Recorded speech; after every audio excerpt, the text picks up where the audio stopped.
बाळासाहेबांच्या तमाम शिवसैनिकांना तुमच्या ह्या अनिश गाढवेचा, बाळासाहेबांच्या या कडवट शिवसैनिकाचा आणि शिवसेनेच्या प्रवक्त्याचा मानाचा जय महाराष्ट्र.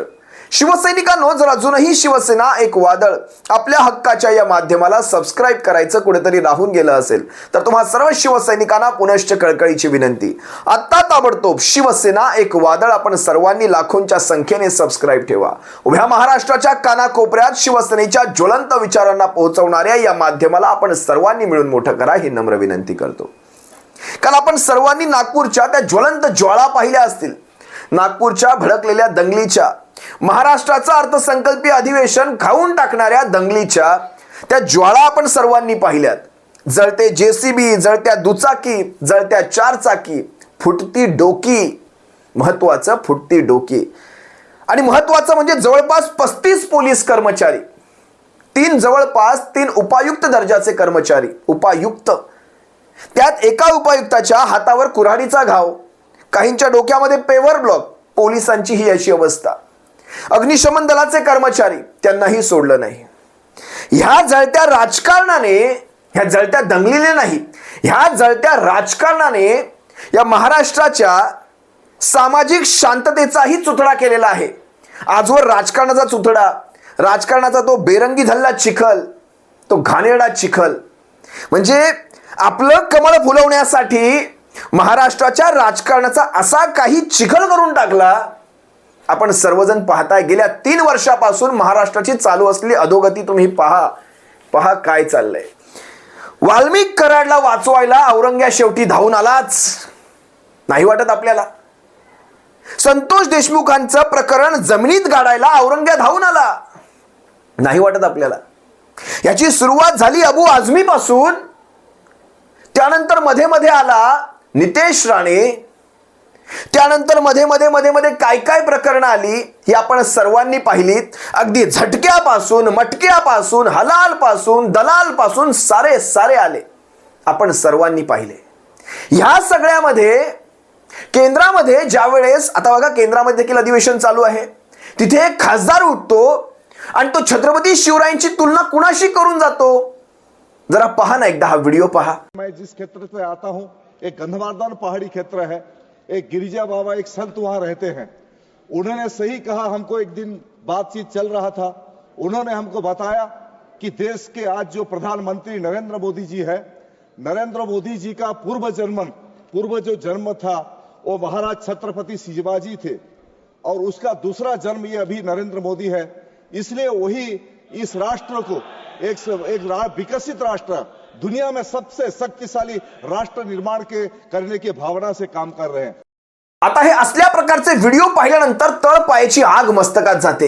हा कोण, कुठला कमळीचा खासदार, कुठल्या राज्याचा मला माहित नाही, पण हा म्हणतो एका बाबाने त्याला येऊन सांगितलं आजच्या काळातले छत्रपती शिवराय, म्हणजे पुढचा जन्म जो छत्रपती शिवरायांचा आहे तो म्हणजे नरेंद्र मोदी. वा रे वा, यांना 21 तोफांची सलामी द्या किंवा यांना तोफेवरच टांगा. छत्रपती शिवरायांचा तुमच्या माझ्या डोळ्यात देखत त्या सर्वोच्च सभागृहामध्ये अपमान होतो आणि शिवसेनेच्या खासदारांच्या व्यतिरिक्त एकही माईचा लाल आवाज काढत नाही. लक्षात घ्या, या गोष्टी पहा, उघडा डोळे बघा नीट.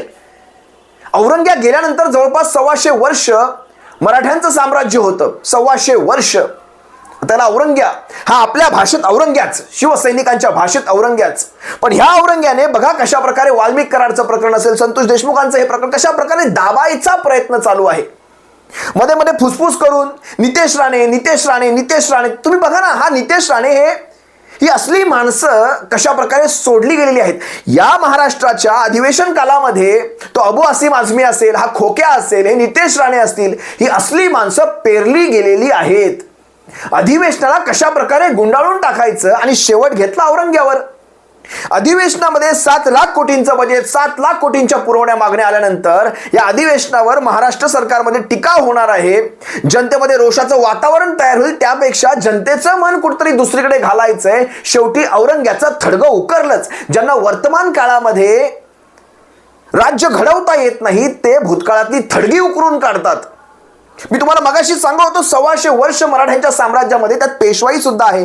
त्यात म्हणजे शाहू महाराज असतीलच, बाजीराव पेशवे, नानासाहेब पेशवे, माधवराव पेशवे यांनीही कधी त्या थडग्याबद्दल, ते उकरण्याबद्दल कुठलीही वाच्यता नाही, आपल्या ऐकिवात नाही, इतिहासात तसं आपलं वाचन झालं नाही. मग असं काय झालं बरं आत्ताच ही थडगी उकरायची, ही उपरती ह्यांना कशी सुचली? या औरंग्याची थडगी का उकरायची त्यांना? तर लक्षात घ्या, एरवी दंगली कधी माजतात? ज्यावेळेस निवडणुका असतात. आणि आत्ता निवडणुका कुठेही नसताना ह्या दंगली माजण्याचं कारण जर तुम्ही बारीक विचार कराल तर महाराष्ट्रामध्ये चालू असलेलं अर्थसंकल्पीय अधिवेशन.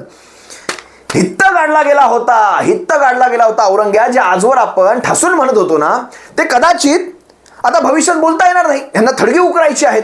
आपण म्हणू शकत नाही हित्त गाडला गेला होता औरंग्या, हित्त. बरं, थडगी उकरायची आहेत, थडगी काढायची आहेत, चला घ्या कुदळ, घ्या फावडं, घ्या घमेली, पण पहिल्या रांगेत उभा करा फडणवीसांना, शिंदेंना, पवारांना, महाजनांना, या सगळ्यांना पहिल्या रांगेत उभं करा. राणेंना, यांना सगळ्यांना पहिल्या रांगेत कुदळ फावडी सगळं घेऊन यांना उभं करा. का बरं कार्यकर्ते पाहिजेत?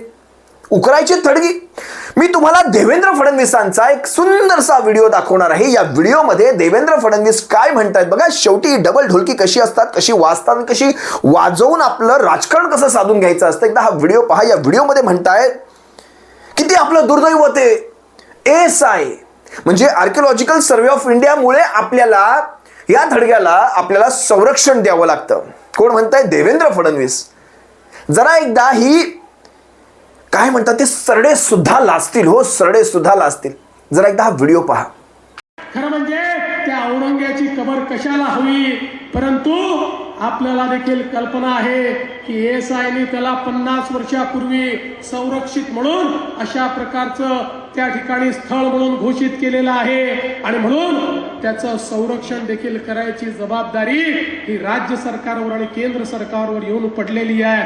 काय दुर्दैव आहे, ज्या औरंग्याने आमच्या हजारो लोकांना मारलं त्याच्याच कबरीचं संरक्षण आम्हाला करावं लागतं. पण एक वचन तुम्हाला निश्चितपणे देतो, काहीही झालं तरी या महाराष्ट्रामध्ये औरंगजेबाच्या कबरीचं महिमा मंडन होऊ देणार नाही, त्याचं उदात्तीकरण होऊ देणार नाही. त्याचं उदात्तीकरण करण्याचा कोणी प्रयत्न केला तर तो प्रयत्न त्याच ठिकाणी चिरडून टाकण्याचं काम या आम्ही केल्याशिवाय राहणार नाही. हे वचन छत्रपती शिवरायांच्या या मंदिराच्या समोर आपल्या सर्वांना. या व्हिडिओमध्ये मला फक्त एवढंच कळालं की देवेंद्र फडणवीसांना या थडग्याला कुठलंही संरक्षण द्यायची इच्छा नाहीये, पण त्यांना ते मजबुरीने का होईना द्यावं लागतंय, कारण आहे ASI archaeological survey of India, भारतीय पुरातत्व विभाग. आता मला तुम्ही सांगा, हे आर्किओलॉजिकल सर्वे ऑफ इंडिया याच्या पुढे इंडिया आलंय बरं का, कुठे अमेरिका, US, रशिया, कॅनडा असं आलंय का? म्हणजे शेवटी हे भारतीय पुरातत्व विभाग आहे, हे कुठे वर्ल्ड हेरिटेज नाहीये. याच्या अंतर्गत काही थडग्यांना, काही स्मारकांना, व्यक्तींच्या स्मारकांना जी 100 वर्षापेक्षा जुनी आहेत त्यांना संरक्षण दिलेलं आहे. त्या संरक्षित स्मारकांसाठी राज्य सरकारने काही विशिष्ट निधी खर्च करायचा आहे, त्यांचं संरक्षण करायचं आहे, त्यांचं जतन करायचं आहे. आणि अशी जवळपास 3879 किंवा 3779, जर थोडा बहुत आकडा चुकला असेल तर, पण जवळपास 3879 अशी स्मारकं आहेत ज्या स्मारकांना संरक्षण दिलेलं आहे कायद्याने. बरं, आता हे संरक्षण आहे म्हणून त्यांना संरक्षण करायचंय का? तर तसंही नाही. याच ASIच्या अंतर्गत आणखी एक संस्था आहे जिचं नाव आहे AMASR, जिला म्हणतात archaeological site and remains act. आता याच्या अंतर्गत 35 नंबर सेक्शन काय सांगतं, कायदा 35 त्यांचा काय सांगतो की जर एखाद्या स्मारकाला किंवा एखाद्या थडग्याला जर तुम्हाला या संरक्षित नावातनं बाहेर काढायचं असेल तर केंद्र तशा प्रकारची शिफारस ASIला करू शकतं. आता केंद्र ज्यावेळेस शिफारस करतं त्यावेळेस केंद्राला राज्य शिफारस करू शकतं की महाराष्ट्रातली कायदा सुव्यवस्था पाहता या थडग्याला काढण्याची तुम्ही ASIला तसं निवेदन द्या, तशा प्रकारे विनंती करा. या गोष्टी घडू शकतात. तशा प्रकारचं महाराष्ट्राच्या विधिमंडळामध्ये तुम्ही एखादा कायदा पारित करू शकता, प्रस्ताव घेऊन येऊ शकता. कायदा म्हणण्यापेक्षा प्रस्ताव घेऊन येऊ शकता. कोण पक्ष तुम्हाला विरोध करेल? पण करायचं नाही, तुम्हाला त्या मार्गाने करायचंच नाही. तुम्हाला हे प्रकरण महाराष्ट्रात ही कबर जेवढे दिवस राहील तेवढे दिवस तुमचं राजकारण जिवंत राहील. तुम्ही जर याला संरक्षित मधून काढलात तुम्हाला हे हटवताही येऊ शकतं. कारण तुम्ही एक साधं उदाहरण घ्या, अमेरिकेने ओसामा बिन लादेन मारला, त्याला समुद्रात कुठे फेकला कोणालाच माहिती नाही, बरोबर? कारण पुढे त्याचं थडगं काय काय काय व्हावं ह्याच्यात कुणाचीही इच्छा नव्हती. त्यामुळे त्यांनी तो विषय संपवला. एक साधं उदाहरण दिलं मी तुम्हाला. जर तुमच्या मनात इच्छा असेल तुम्ही करून दाखवा. तुम्ही करणार नाहीत, कारण जर तुम्ही या गोष्टी केल्या तर मात्र तुमचं राजकारण संपेल, तुमची दुकानं बंद होतील. अरे महाराष्ट्राच्या गडकिल्ल्यांची काय अवस्था चालली आहे हे एकदा पहा. त्याच्या संरक्षणासाठी एक मायचाला आवाज काढत नाही. मला आभार मानावेसे वाटतात शिवसेनेच्या पक्षप्रमुखांचे, ज्यांनी आपल्या पहिल्याच अधिवेशनामध्ये, अर्थसंकल्पीय अधिवेशनामध्ये रायगड, दुर्ग, दुर्गेश्वर रायगडासाठी निधी मंजूर केला होता आणि शेतकऱ्यांच्या कर्जमाफीसाठी. एकदा हा व्हिडिओ पहा. मला खरंच मनापासून एका गोष्टीचा आनंद आहे की मंत्रिमंडळातल्या पहिल्याच बैठकीत जो प्रस्ताव माझ्यासमोर आला तो अभिमान वाटावा असा प्रस्ताव आहे. छत्रपती शिवाजी महाराजांच्या राजधानीचं संवर्धनाचं जे काम चालू आहे रायगड किल्ल्याच्या, जवळपास 606 कोटींचं एक काम आहे. आत्तापर्यंत 20 कोटी रुपये त्याच्यावरती खर्च झालेले आहेत आणि पुढचे 20 कोटी रुपये मंजूर करण्याचं भाग्य हे या मंत्रिमंडळाच्या आमच्या पहिल्या बैठकीत पहिला प्रस्ताव म्हणून आला. त्याला मंत्रिमंडळाने मंजुरी दिलेली आहे. ज्यांना छत्रपती शिवरायांच्या नावाने फक्त राजकारणच करायचंय ते औरंगजेबाच्या कबरीसाठी 52 कोटी रुपये मंजूर करतात. आणि ज्यांना खऱ्या अर्थाने छत्रपती शिवरायांचा वारसा जपायचा आहे ते छत्रपती शिवरायांच्या पदस्पर्शाने पावन झालेल्या किल्ल्यांसाठी निधी मंजूर करतात. हा फरक आहे कमळीच्या आणि आपल्या हिंदुत्वातला. आपलं हिंदुत्व घरं जाळणं शिकवत नाही. आपलं हिंदुत्व मारणा, काटणा, बाटणा, झटका, हलाल हे शिकवत नाही. आपलं हिंदुत्व घरं जाणं शिकवत नाही. आपलं हिंदुत्व चुली कशा पेटत्या राहतील घरातल्या हे शिकवतं. हृदयात राम आणि हाताला काम हे आपलं हिंदुत्व शिकवतं. हा फरक आहे कमळीच्या आणि आपल्या हिंदुत्वातला. अनेक गोष्टी आहेत. आज आर्किओलॉजिकल सर्वे ऑफ इंडियाच्या नावाखाली आज देवेंद्र फडणवीस आपलं सगळं झाकून घेत आहेत. पण ह्याच देवेंद्र फडणवीसांना सांगतो, चला ना कबरी काढायच्या, चला आम्ही निघतो तुम्ही निघा, पाहूयात कोण निघतं सगळ्यात पहिलं. देवेंद्र फडणवीस या कबरी काढणं, ह्या कबरी नष्ट करणं हे तुम्हाला कधी करायचंच नाही. कारण ह्या कबरी नष्ट होणं म्हणजे भारतीय जनता पक्षाच्या राजकारणाचं दुकान बंद होणं. हे इतकं सोपं आहे.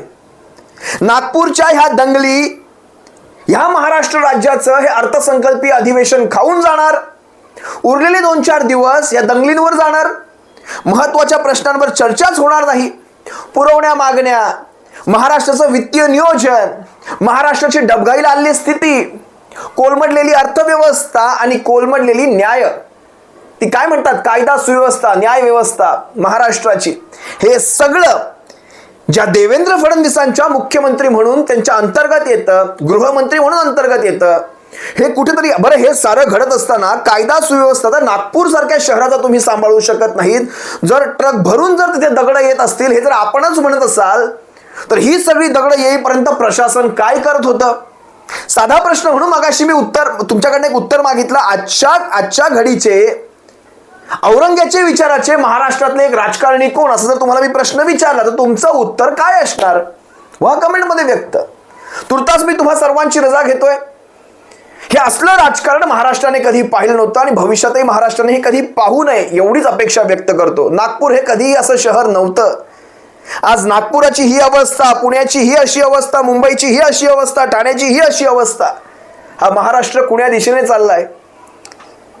मायबाप हो, तुम्ही सारे जागृत आहात. मतदारांना तुम्ही सारे जागृत आहात. या सगळ्या गोष्टींवर आपण विचार करा. उघडा डोळे बघा नीट, ती एबीपीची टॅगलाईन आहे, पण ती शिवसेनेची जुनी टॅगलाईन, बघा आणि थंड बसा, एवढंच म्हणावंसं वाटतं. सप्रेम जय महाराष्ट्र. काळजी घ्या.